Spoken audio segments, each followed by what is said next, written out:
kita dalam kalau kita mempercayai Mesias, iya. Asik. Karena di dalam kitab Al-Quran juga disebutkan Al-Masih Ibnu Maryam. Itu berarti kan dia ada Mesias. Asik. Abang lain menilai itu semua, Bang. Mesia dalam Islam itu artinya apa? Mesias dalam Mesias itu kalau dalam Islam itu sederajat dengan Rasul, Bang. Ibaratnya manusia pilihan Tuhan yang diturunkan Tuhan kepada suatu kaum. Itu Mesias.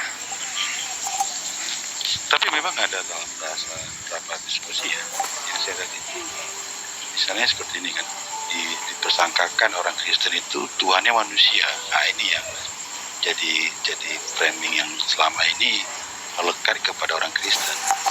Padahal kalau ditanya orang Kristen nggak ada yang mengatakan yang mempertuhankan manusia, tetapi Tuhan yang menjadi manusia iya, atau Allah yang menjadi manusia iya, atau Firman yang menjadi manusia iya. Jadi yang disembah itu tetap adalah Allah yang menjadi manusia atau Firman menjadi manusia itu, Bang. Nah, setelah saya pelajari beberapa hal ya, memang di abang sendiri, agama abang itu di Al-Quran ada tertulis bahwa bagaimana roh Allah itu menjelma menjadi manusia, itu hal biasa juga. Nah, itu maksud saya tadi. Jadi toleransi beragama itu sebenarnya dari kitab Al-Suci masing-masing sudah dipertegas sebenarnya.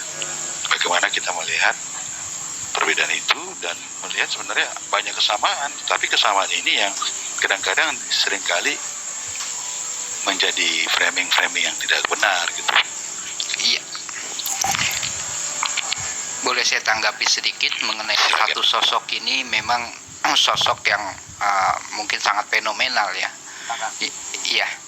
Kalau saya boleh sebut seperti itu tentang sosok Iso Demsiho atau dalam Ibraninya Yosua Hamasia atau dalam Yunaninya Yesus Kristus atau dalam bahasa Arabnya Isa Al-Masih. Ini menjadi sosok yang fenomenal. Kenapa kita sebut sosok yang fenomenal? Karena dari sosok inilah akan menjadi satu pemikiran-pemikiran yang terjadi pada saat itu. Sejarah cerita-cerita yang berkembang tentang sosok ini pada saat itu. Ya mungkin ada yang menganggap dia sebagai firman pada saat itu di sejarah awal. Ada dia juga yang menganggap dia Tuhan kecil atau pada saat itu ya tidak sederajat dengan yang sang Bapa.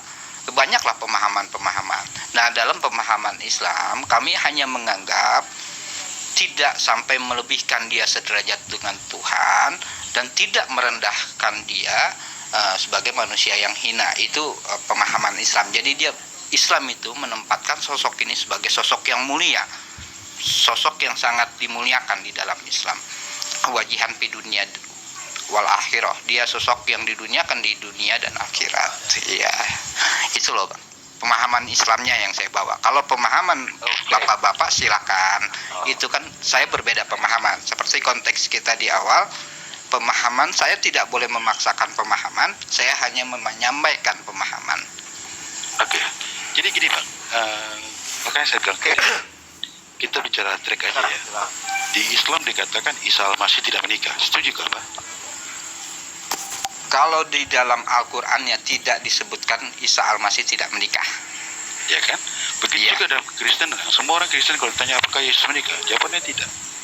Tiba-tiba muncul seorang yang bernama Nandar dan teman-teman yang lain yang mengatakan bahwa Yesus kami menikah.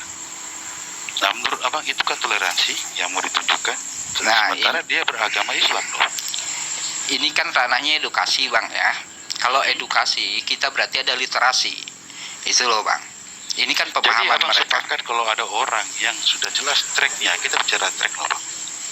Agama Islam mengatakan Isa Al-Masih itu tidak menikah. Kekristenan juga mengatakan agama Islam tidak membicarakan tidak menikah, tidak diceritakan, Bang. Iya, kan sama. Iya. Bang. Tidak beda-beda, Bang.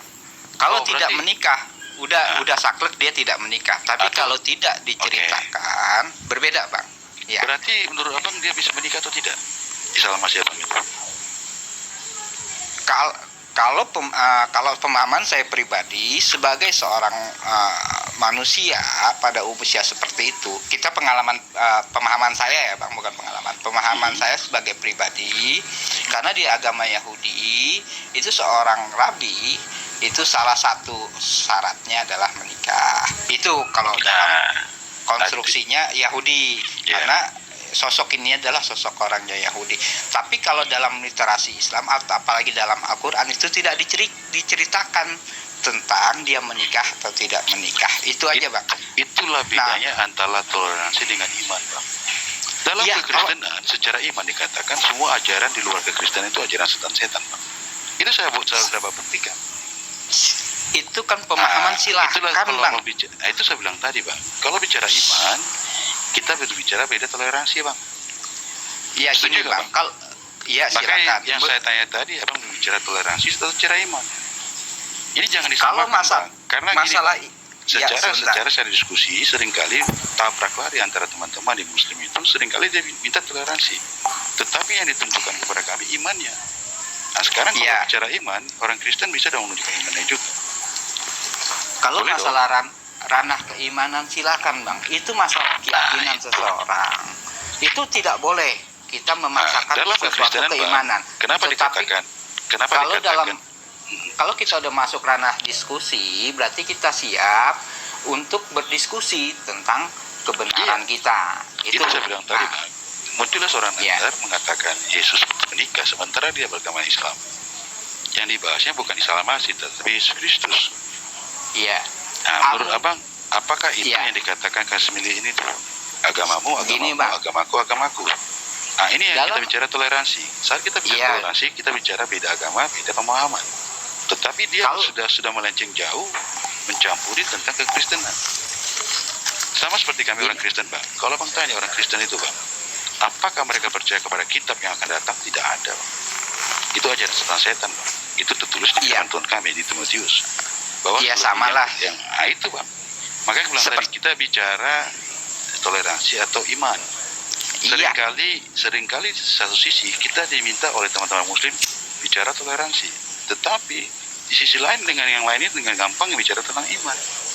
Terus kami harus ambil sikap seperti apa menurut Abang? Bagusnya orang Kristen ini dalam menyikapi apa yang telah dipaparkan dengan ketidakbenaran atau pengajaran sesat atau kepalsuan atau penghujatan yang dilakukan seperti Nandar itu. Menurut Abang? Begini Bang, bedakan ranah keimanan dan ranah edukasi atau kita dalam ranah diskusi ya Bang. Dibedakan itu dulu. Selagi dia membawa literasi, mungkin ada pengetahuan atau sains, asal penelitian, silakan dibuka. Itu sebagai pemahaman. Tetapi tidak boleh memaksakan pemahaman itu kepada orang lain. Dia hanya menjabarkan atau menyampaikan sifatnya tentang pemahamannya. Itu contohlah kayak itu agama orang lain. Silakan selama ada pemahamannya, ada literasinya, yang ranahnya edukasi Bang. Gitu. Contoh itu dalam artian gini. Contoh ini kan saya paham. Bentar bang. Sebentar. Saya paham maksud abang. Bentar bang. Saya paham bang maksud abang. Saya sudah paham bang. Ya, abang menganggap bahwa Nandar itu ranahnya edukasi. Ya saya sudah sering ketemu Nandar bang. Dia itu tidak berani debat kalau ranahnya misalnya pembuktian literatur apa yang dia bawa, nggak ada bang. Itu lebih kepada asumsi dia yang mencocok-cocokkan bang, ya bang. Orang Kristen udah bantah kok, ya bang. Saya tahu Nandar, jadi abang setuju begini loh. Saya setuju dengan Bang Story. Di lain sisi umat Islam itu kadang ketika berdialog, ketika berdiskusi, dia mau toleransi, tetapi betul yang dibawa justru apa yang dia imani kepada orang lain gitu loh. Ini yang keliru menurut saya. Kami pun bisa begitu, tetapi begini bro Keyapi, saya jujur sama Anda. Kenapa kami ini kadang apa yang Anda ukur kepada kami tidak boleh kami ukurkan kepada Anda dalam berdebat atau berdiskusi. Anda seumpamanya teman-teman Anda, saya tidak bilang Anda sesukanya misalnya berasumsi memberikan berisik bro, siapa yang berisik? Mute dulu bro. Siapa yang berisik ini? Mute dulu, gini loh. Nah misal ini Anda sesukanya teman-teman Anda bilang Yesus bukan Tuhan dan berbagai, tetapi kami tidak bisa bilang Allah bukan Tuhan. Nah ini yang sulit bro. Silakan, mungkin Bang Story mau tambah, silakan. Iya, makanya kalau kami itu lebih suka diskusi itu dengan mereka yang bukan agama abang. Kenapa? Di agama abang itu banyak kali penekanan tentang di hukum negara ini tidak disamaratakan.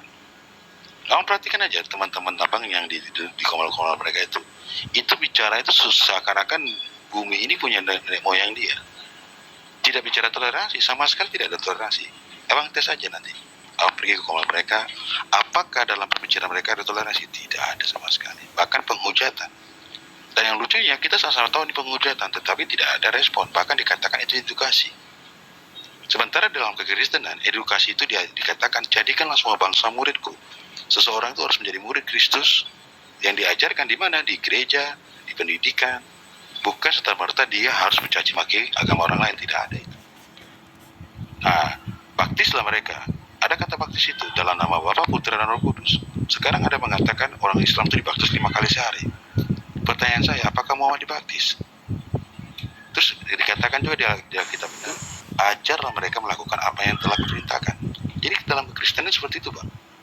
Tidak ada di luar kekristenan yang di luar Alkitabiah.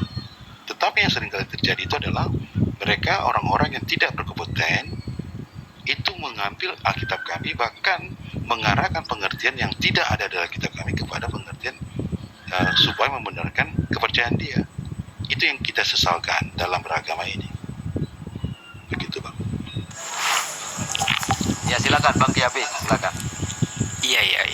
Iya, gini loh. Kalau agama itu kan berdasarkan dari para pengajaran ya, pengajaran dari guru-guru kita, dari guru dan tidak ada sejarahnya, literasinya tertulis. Berdasarkan pemikiran manusia yang mungkin pada zamannya itu benar, dan setelahnya mungkin banyak yang didiskusikan, yang dipertanyakan. Itu loh yang nah inilah terjadi ranah diskusi tentang ajaran-ajaran seperti ini. Nah, dalam mencari kebenaran kita harus menggunakan logika kita, ada akal pikiran kita untuk mencari kebenaran. Makanya ada ranah diskusi di sana. Nah, ketika kita dalam berdiskusi masalah agama, itu yang saya tekankan, tidak boleh memaksakan pemahaman. Silakan menyampaikan pemahaman kita, tapi tidak boleh memaksakan pemahaman. Di situ ranahnya, itu toleransinya. Pemahaman kita itu agama masing-masing. Kita contohlah, Anda belajar tentang keislaman, bertanya tentang keislaman, nanti akan dijawab masalah keislaman. Begitu juga ketika ada di luar agama itu bertanya tentang masalah kekristenan. Itu ranah diskusi, tapi tidak boleh memaksakan pemahaman saya sebagai seorang Islam, dipaksakan pemahamannya itu kepada orang Kristen, tidak boleh. Itu harus dengan kesadaran mereka sendiri, harus menerima pemahaman. Kalau dalam Islam disebut la ikraha fiddin, tidak ada pemaksaan dalam menjalankan keyakinannya. Itu yang saya bilang tadi, Pak. Seakan-akan abang berbicara pada satu dalil, tapi kita lihat tidak seperti itu dalam dalil lainnya. Nah, kalau itu kita ada bicara, itu saya bilang tadi. Contohnya saya bilang tadi kan, kenapa kalian kaget kalau firman itu menjadi manusia? Saya bisa tunjukkan di Al-Quran sendiri, Roh Allah itu menjadi manusia. Nah, itu kan itu pemahaman inkarnasi itu hal biasa. Tertulisnya itu. Nah, itu kan ketika abang mempunyai pemahaman tentang Roh Allah. Nah, ketika umat Islam menjawab, oh bukan begitu, ternyata Roh Allah bla bla bla bla, ini pemaksaan. Contoh, iya. Kita bicara contoh ya. Ada yang bisa buka open cam di sini? Maria 17. Gak ada Bang, saya HP 1 Bang. Oh. Gak ada. Dibacakan aja Maria 17. Tapi begini bro, Bang Story. Gak ada, saya HP-nya 1. Sorry Bang Yapi, itu bukan pemahaman. Kalau firman Allah tadi bukan pemahaman. Ya, berbeda pemahaman dengan yang secara tekstual, memang begitu. Jadi bukan pemahaman, Bang. Iya, maksudnya saya gini, pemahaman kita tentang masalah keimanan itu loh, boleh kita menyampaikan keimanan kita kepada orang lain, tapi tidak boleh memaksakan keimanan kita kepada orang lain. Untuk menyampaikan keimanan silahkan, tapi yang dilarang adalah ketika memaksakan, ketika ada manipulasi dalam penyampaiannya, itu yang tidak dibenarkan. Dalam Itu yang artian saya gini, bilang tadi, Pak. dalam Islam itu diajarkan ketika kita berdiskusilah dengan baik dan bijaksana. Itu ketika menyampaikan sesuatu itu dengan baik dan bijaksana. Itu saya bilang tadi kan, saya sudah bicara tracknya. Di Islam itu Islamasi tidak dikatakan menikah. Setuju? Dalam kekristenan juga dikatakan Yesus tidak menikah. Tidak satu pun orang Kristen meyakini bahwa Yesus menikah. Tidak ada itu. Tetapi Ya. muncullah satu orang yang mengatakan Yesus menikah sementara di agama Islam. Iya. Itu penghujatan nggak menurut Abang? Yesus itu Bentar. adalah Tuhan kami, Bang. Sesama Iya. kami. Adakah Coba orang bayangkan. iya, adakah literasi sebelumnya yang mengatakan ada penelitian bahwa Yesus menikah atau tidak? Tidak ada satu orang Kristen mengatakan Yesus itu menikah. Artinya dari zaman bapak-bapak gereja pun sudah seperti itu, dari murid-murid seperti itu. Iya. Yang tertulis di Alkitab pun seperti itu. Contoh mungkin Sudah ada final. penelitian berdasarkan dari ini yang saya manuskrip bilang yang tadi. ada. Apakah Itu loh, Bang. diperbolehkan? Sebentar, apakah diperbolehkan agamamu menghujat Tuhan orang sesama lain? Kan itu pertanyaan kita. Bedakan dengan menghujat dengan Untuk penelitian, menghujat, Bang. Itu Contoh penghujatan. lagi. Ada penelitian gini. Dengarin saya dulu. Dengarin Iya. saya. Tidak ada penelitian yang mengatakan seperti itu. Tidak ada fakta yang bisa membuktikan Yesus menikah. Kenapa? Misalnya kayak Sinander itu cuma ngarangan, misalnya rujukannya berbara tiring. Itu hanya sekedar klaim cocokologi jika misalnya pembasuhan kaki itu acara pernikahan. Tidak ada. Ya. Kalau kita mau balik kepada Alkitab, oh Yesus pun membasuh kaki para muridnya, gitu loh. Nah, makanya itu saya bilang itu pemahaman Anda. Itu loh. Ketika ada pertanyaan-pertanyaan, saya. ya maaf, ketika ada pertanyaan tentang di Alkitab yang menyatakan sesuatu itu, ya Anda ada hak jawab. Itu loh. Ya mungkin orang Muslim juga tidak boleh memaksakan. Anda ada hak jawab. Oh, jadi Itu. batasan toleransi itu kalau bertanya boleh ya? Bertanya boleh, silahkan. Tapi yang memaksakan Tapi- tidak boleh. Kalau dia memaksakan gimana? Ya memaksakan tidak boleh karena itu menyangkut keyakinan privasi seseorang terhadap keyakinannya terhadap sesuatu. Tapi selama Contoh, ini dia paksain. contoh gini, saya meyakini bahwa pohon asam di rumah saya punya kekuatan, punya suatu kehebatan. Itu kan keyakinan saya. Apakah ada orang? Kalau abang bicara bukan ketuhanan, saya pun diam saja, Bang. Iya. Tapi Nah, ini ketika masalahnya senggol dong, kan itu bahasa dia. iya, ketika saya dikritisi dengan argumentasi, kenapa kok itu Anda jadikan keyakinan? Itu ada hak jawab saya. Gitu. Ketika saya menjawab, nah beradu argumentasi, ya silakan. Tapi tidak boleh memaksakan. Itu loh, Bang. Maksudnya di situ. Itu saya bilang tadi. Kata pemaksaan ini sebenarnya merupakan daripada penilaian objektif atau subjektif. Kan itu masalahnya. Nah, Benar tidak?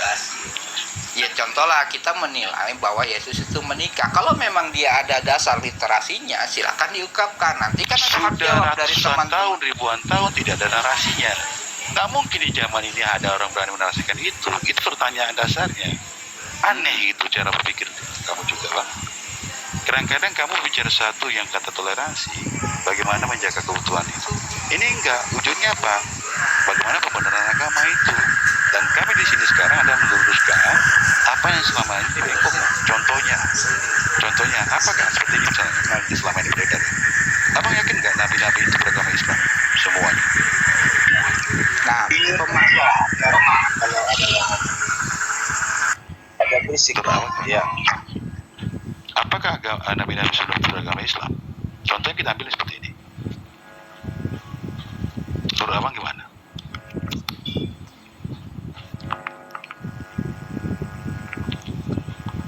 Siapa yang agak berisik ya? Sudah nggak ada visi lagi, Bang. SK sekarang Bang Yafi coba. Jadi menurut abang, apakah sekarang semua nabi-nabi itu beragama Islam? Silakan.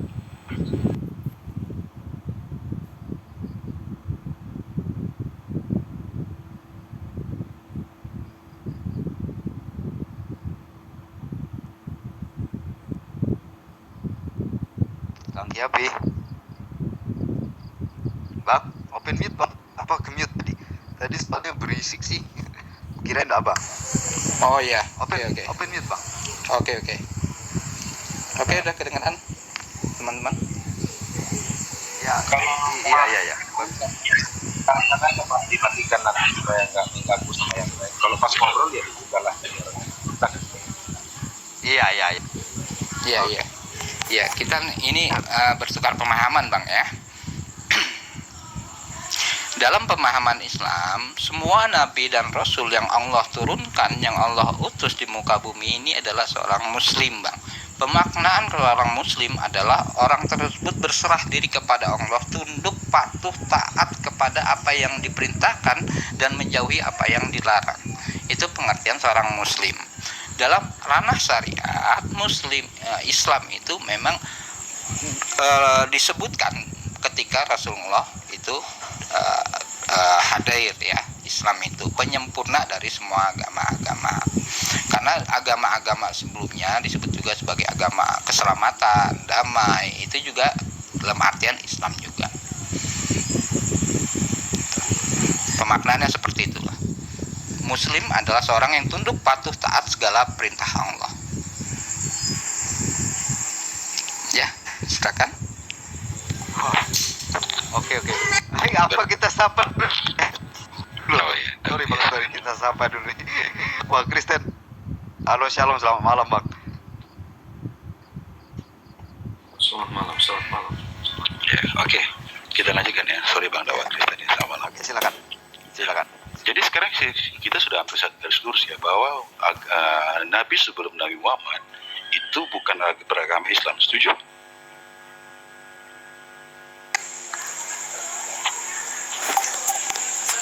Islam itu sifatnya orangnya disebut muslim, Bang. Ya, saya tanya sekali lagi. Semua Nabi selain Muhammad tidak beragama Islam. Setuju? Pengajarannya mengajarkan agama keselamatan atau Islamnya. Salam. Seperti itu makanya saya bilang tadi. Sekali lagi saya tanya, apakah semua nabi-nabi itu beragama Islam? Semua nabi-nabi beragama Islam. Itu enaknya kan. Oke. Iya. Sekarang saya tanya, Muhammad menjadi Islam umur berapa tahun, Bang? Ketika dia menjadi Islam, mendapatkan wahyu itu umur 40 tahun, Bang. Ketika mendapatkan wahyu ya. Berarti Muhammad tidak Islam sebelum mendapatkan wahyu. Dia belum Islam sebelum mendapatkan wahyu. Iya. Maksudnya gitu. Benar kan?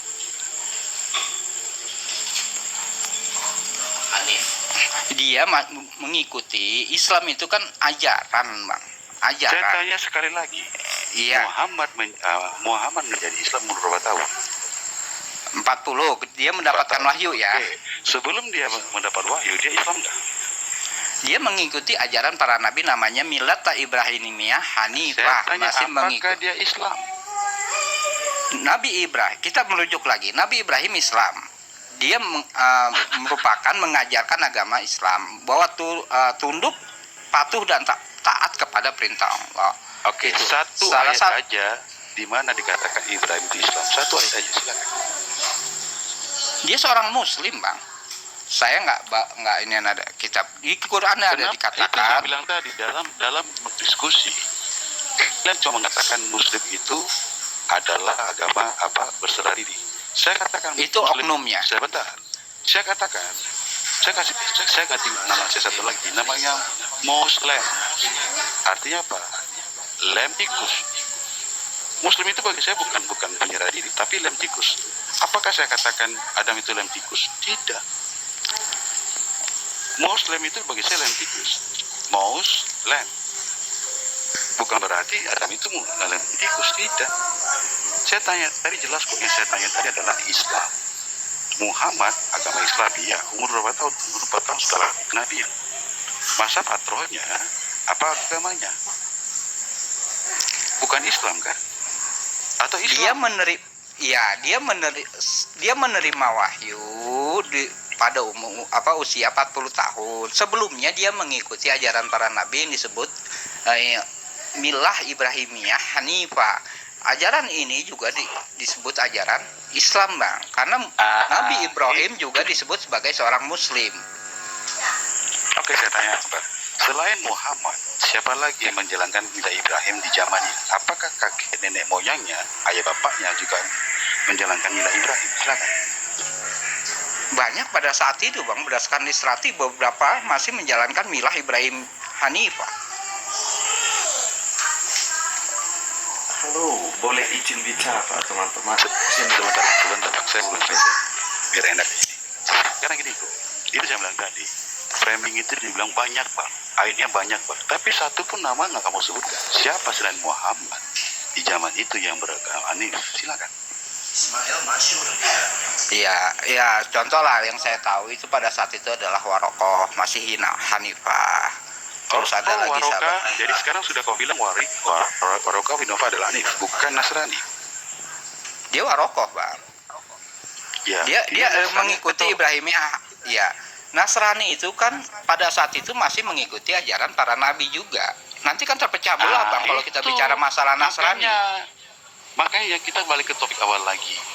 Islam. Iya. Islam muncul di abad berapa, Bang? Islam itu dari awal, Bang. Adam itu Islam, semua para nabi itu Islam. Kan saya sudah katakan seperti itu tadi. Jadi yang pertama Islam itu bukan Muhammad. Semua para nabi Islam. Agamanya Islam. Sekali saya tanya, Oknumnya apakah juga yang Muslim. pertama yang dikatakan Islam itu Muslim itu bukan Muhammad? Secara kitab suci kamu. Kalau pada zaman Rasulullah yang menerima Saya wahyu tunjukkan ayat pertama. ini. Iya. Jadi setiap para nabi itu awalul muslimin, orang yang pertama-tama memeluk Islam pada masanya. Mana Itu, Bang, ayatnya pemahaman. yang bilang? Mana ayatnya? Iya, kalau abang Itu yang saya bilang. berikan Pak. ayatnya ya saya Belajar. kasih tahu Dalam pemahaman diskusi, saya. Bukan Iya. pemahaman. Kita bicara di edukasi itu bukan pemahaman. Data dan dalil itu namanya diskusi. Kalau pemahaman itu imani saja. Dakwalah itu di tempat ibadah kamu masing-masing. Itu imani saja, nggak perlu pakai dalil dan data. Tetapi dalam diskusi itu harus berani bawa data dan dalil. Sekarang saya tanya sekali lagi, Muhammad umur berapa tahun jadi Islam? Kamu bilang tadi umur 10 tahun setelah kenabian. Tapi tiba-tiba kamu katakan sejak lahir dia Islam. Apa yang mau kau sampaikan? Iman apa yang kamu ingin pertontonkan kepada kami? Satu saat kau katakan umur dia setelah kenabian menerima wahyu.